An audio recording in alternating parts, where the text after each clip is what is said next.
Salam, saudara kekasih Yesus Kristus. Tema dari pemberitaan Injil hari ini adalah umat yang berkemenangan. 1 Korintus 15 ayat 55 berbunyi, "Hai maut, di manakah kemenanganmu? Hai maut, di manakah sengatmu?" Dalam terjemahan King James Version, "O death, where is the sting? O grave, where is the victory?" Nah, saudara diberkati oleh Tuhan, berbicara tentang maut, maka berbicara tentang akhir dari kehidupan. Biasanya kalau orang mati, kita sebut dengan rest in peace. Selamat beristirahat dengan tenang.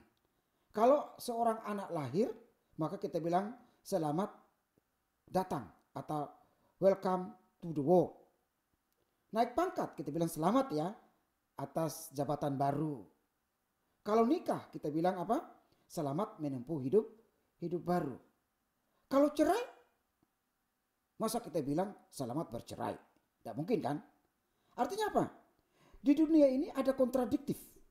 Pemikiran manusia itu selalu kontradiktif. Yaitu apa?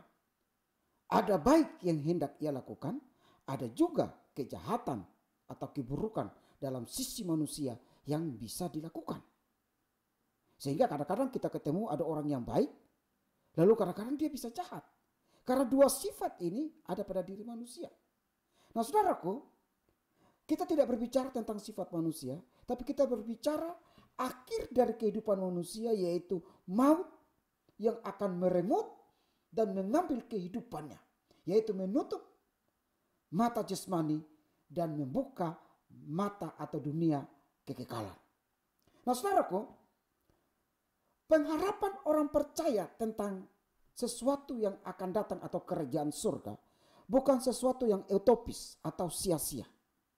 Karena Alkitab memberi jaminan yang pasti bahwa orang yang mati dalam Kristus adalah orang yang hidup berkemenangan karena Kristus sudah mengalahkan maut. Sehingga tuntutan firman Tuhan, tuntutan Allah bagi orang percaya adalah hidup di dalam kemenangan. Dari 1 Korintus 15 ayat 55 ini ada 4 hal yang kita dapat, yang perlu kita pahami sebagai orang yang harus hidup di dalam kemenangan. Yang pertama, kata hai maut, di manakah kemenanganmu? Kata maut, maut sekali lagi, M-A-U-T yang pertama, itu diterjemahkan dengan kata death, kematian. Atau dalam bahasa Yunaninya adalah thanatos. Mati secara fisik.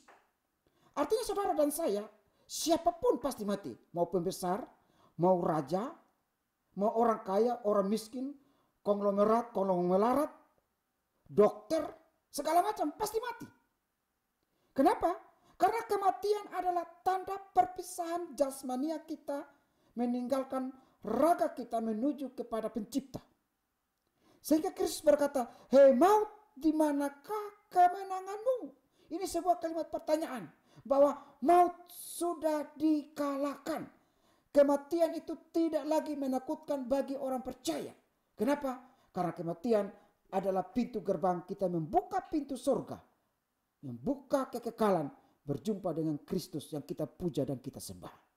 Jadi kalau orang takut mati, itu berarti orang belum memahami bahwa maut itu dikalahkan Kristus.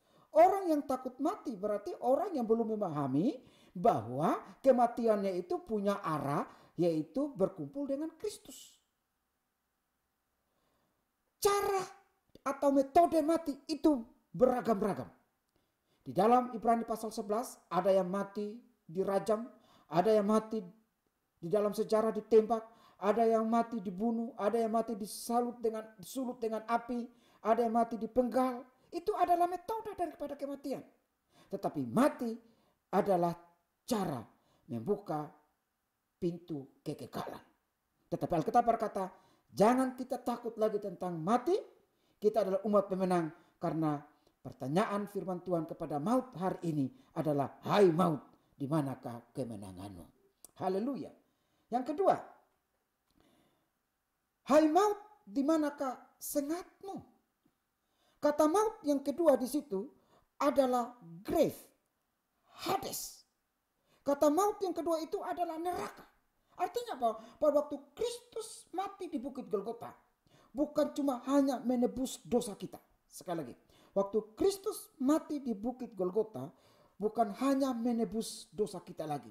Tetapi saya percaya bahwa ada hal penting juga yang dibuat oleh Kristus melalui kematian, yaitu merubah sistem alam maut. Yaitu apa? Orang yang mati di dalam Tuhan pasti berjumpa dan langsung berkumpul dengan Dia. Dalam kitab Injil berkata pada waktu Kristus bangkit, orang kudus pun ikut bangkit. Lalu waktu Kristus naik ke surga, mereka pun ikut. Artinya sesuai dengan jaminan dalam kitab Yohanes pasal 14 ayat 1 sampai ke 3, di mana aku berada, maka di situ kamu berada. Maka Hades sudah dikalahkan. Perjanjian lama berkata bahwa orang yang mati di dalam Tuhan ada di pangkuan Abraham. Orang yang mati di luar Tuhan, orang jahat itu mati di dalam Hades atau Seol, atau diumpamakan dengan orang yang kaya. Tapi waktu Kristus mati, tempat di mana pangkuan Abraham itu kosong karena mereka juga ikut bangkit bersama dengan Kristus. Itulah yang dikatakan oleh Paulus, hai Hades, di manakah kemenanganmu? Victor, kemenanganmu, kemenangan gilang gemilang, kemenangan kekekalan, kemenangan yang betul-betul menang atas segala sesuatu yang paling berbahaya, yaitu maut. Yang ketiga, 1 Korintus 15 ayat 55 memberi gambaran kepada kita. Maut atau alam maut adalah hal yang tidak lagi menakutkan bagi kita orang percaya. Karena pintu sorga sudah dibuka oleh Kristus. Sehingga pada waktu nafiri berbunyi, tubuh kita yang kembali kepada tanah, from dust to dust, akan dibangkitkan. Dan jiwa kita yang ada di sorga akan menyatu. Lalu kita mengenakan jiwa dan tubuh kemuliaan, menjadi satu dalam tubuh kemuliaan itu. Lalu kita masuk dalam bemanya Kristus, pengadilan Kristus untuk menerima kota. Setelah itu kita akan turun bersama dengan Kristus sebagai anak raja. Lalu kita memerintah bersama dengan Dia dalam kerajaan 1000 tahun. Kematian adalah metode membuka pintu surga. Kematian adalah tidur panjang. Sehingga orang Kristen, kenapa kalau orang mati masih tertawa, masih bersuka cita, masih senyum? Kenapa? Karena kematian bukan memisahkan kita selama-lamanya. Tapi kematian adalah tidur panjang. Di dalam bahasa Yunaninya kekoi metai, artinya tidur panjang. Sampai kapan? Sampai nafiri berbunyi, kita diangkat dalam kemuliaannya. Sehingga jangan takut kalau seseorang yang mati dalam Kristus kita tidak berjumpa. Tapi Alkitab memberi jaminan kita pasti berjumpa dalam surga yang kekal.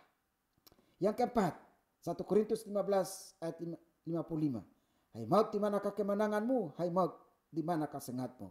Memberi jaminan kepada kita bahwa kematian adalah reuni kekekalan. Saudaraku, untuk masuk surga pasportnya cuma satu, yaitu mati. Metode untuk berjumpa dengan Tuhan di surga, metodenya cuma satu, yaitu harus mati. Kita tidak mungkin dengan mata jasmani, tubuh jasmani, kita berjumpa dengan Tuhan. Tidak, karena tubuh jasmani bisa membawa kita kepada dosa. Membawa kita melakukan dosa, maka membatasi persekutuan kekudusan kita dengan Allah yang kudus di surga.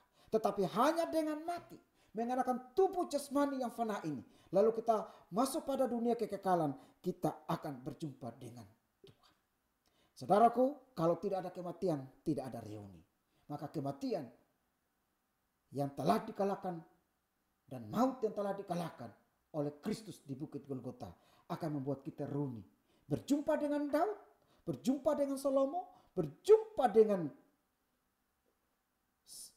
Daud, berjumpa dengan Simson, berjumpa dengan orang-orang percaya sepanjang masa dan waktu, dan kita akan reuni bersama-sama dalam kerajaan yang kekal.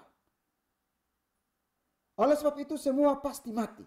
Namun Kristus sudah mengalahkan kutuk kematian yang kekal, mengalahkan neraka, membuka pintu surga, dan menghantar kita berjumpa dan reuni dalam kekekalan dengan semua orang yang percaya sepanjang masa. Umat yang menang akan berkata, "Hai maut, di manakah kemenanganmu? Hai maut, di manakah sengatmu?" Kenapa? Karena maut bukan lagi menjadi momok bagi kita orang percaya. Maut bukan lagi menjadi momok bagi kita orang yang memiliki Kristus. Dan neraka bukan lagi menjadi bagian bagi kita yang telah ditebus oleh Kristus. Tetapi surga yang mulia yang telah dirubah oleh Kristus menjadi kehidupan kekal, itu menjadi milik bagi orang yang percaya kepadanya. Hidup di dalam kekudusan, hidup di dalam kemenangan, sampai Kristus menjemput kita. Salam, Tuhan berkati kita.